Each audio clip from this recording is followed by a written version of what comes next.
আজকে যে ব্যাপারটি যে ঘটনাটি ঘটেছে, ইতিমধ্যে সোহেল রানা নামক মারিয়াম প্রিন্টার্সের যাকে গ্রেপ্তার করা হয়েছে,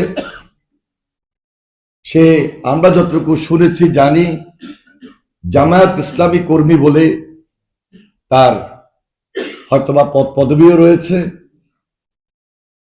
6টা সিল একটা কম্পিউটার সহ তাকে গ্রেপ্তার করা হয়েছে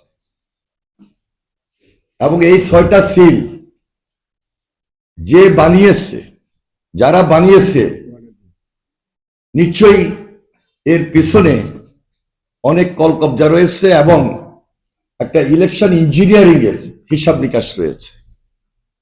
কিভাবে এই 6টা সিল বানানো হলো এবং এর বাহিরে আরো যে অনেক জায়গায় সিল বানানো হয় নাই, সেটা প্রশাসনকে অবশ্যই আরো খুব সতর্ক এবং সজাগ থেকে প্রকৃতভাবে কোথায় কোন জায়গায় এই ধরনের জালিয়াতি হচ্ছে আগে থেকেই ব্যবস্থা নিতে হবে। এর পাশাপাশি সিলের পাশাপাশি নিশ্চয়ই ব্যালট বানানোরও নকল ব্যালট বানিয়ে, ধরেন ভোটের দিন একজনে একটা ভোট দিবে। শিয়া বাটার ও ভিটামিনে সমৃদ্ধ লিলি বিউটি সোপ, তারুণ্যময় উজ্জ্বল ত্বকের জন্য।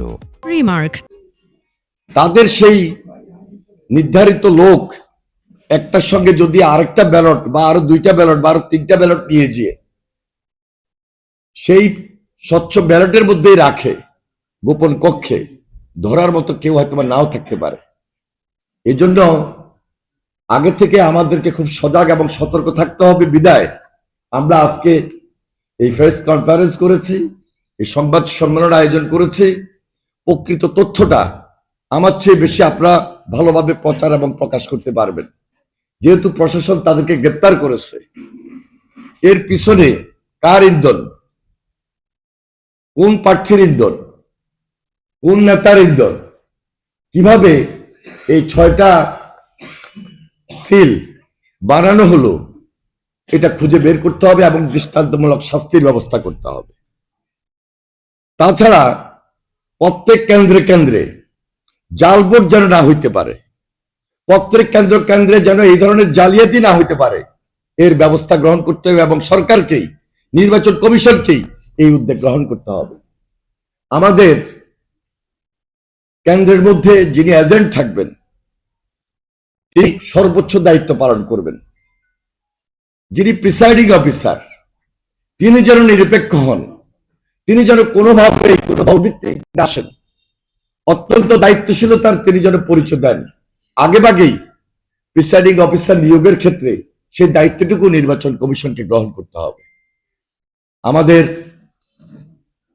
এই যে আজকে সংবাদ সম্মেলন, এর মধ্য দিয়ে আমি মনে করি লক্ষ্মীপুরের প্রত্যন্ত অঞ্চলে আমাদের যে সকল নেতাকর্মী রয়েছেন, যারা আমাদের বিভিন্ন কেন্দ্র কমিটির দায়িত্বে রয়েছেন, তারা খুব সজাগ এবং সতর্কতার মধ্য দিয়ে চলবেন এবং ধৈর্য ধারণ করেই পরিস্থিতিকে পাহারা দিবেন। নির্বাচনের দিন যিনি এজেন্ট থাকবেন আমাদের দল থেকে, এর বাইরেও আমাদের কেন্দ্র কমিটি এমনভাবে তিনি তার দায়িত্ব পালন করার জন্য তাকে পরামর্শ দিবেন, কোনোভাবেই যেন জাল ভোট এবং জালিয়াতির সুযোগ না পায়, সেই দিকে বিশেষ নজর রাখবেন। এর বাইরে নির্বাচন কমিশনের যে দায়িত্ব, এখন থেকেই আমরা মনে করছি তারা গোপনে বিভিন্ন জায়গায় এবং বিভিন্ন কারখানায়, বিভিন্ন প্রিন্টার্সে এই ধরনের সিল অথবা ব্যালট বিভিন্ন জায়গায়, শুধু লক্ষ্মীপুরে নয়, লক্ষ্মীপুরের বাইরেও বাংলাদেশের যে কোনো জায়গায় এই ধরনের হয়তোবা একটা প্রচেষ্টা অথবা একটা ষড়যন্ত্র তারা লিপ্ত রয়েছে। কারণ তাদের ভোটের ব্যবধান, আমি মনে করি আমার এই নির্বাচনী এলাকায় অনেক ব্যবধান রয়েছে ইনশাল্লাহ। এবং আমাদের নেতা কর্মীরা খুবই তাদের যে গণসংযোগ, তারা যেভাবে গণসংযোগে ব্যস্ত আছেন, সাধারণ মানুষের মধ্যে ধানের শীষের পক্ষে যে জোয়ার, এই জোয়ারই সেটা প্রমাণ করে দিবে 12 তারিখে ধানের শীষে ভোট দিয়ে কোনো ষড়যন্ত্র এবং কোনো ধরনের এই যে আজকে অপচেষ্টা, আজকে যেভাবে প্রিন্টার্সে গিয়ে সেখানে সিল বানানো এবং এই সিলের সঙ্গে যে একটা যোগসূত্র রয়েছে ব্যালটের, সেটা হতে তারা সার্বক্ষণিকভাবে পাড়ার মধ্যে থাকবে।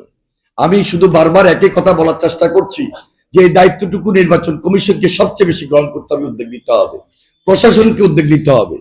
কারণ তারা আজকে বাংলাদেশের কিছু সিলেক্টেড জায়গায় বিভিন্ন ধরনের কথাবার্তা বলে যেভাবে উত্তেজনা সৃষ্টি করতেছে, এই ব্যাপারে আমাদেরকে আরো বেশি সজাগ থাকতে হবে।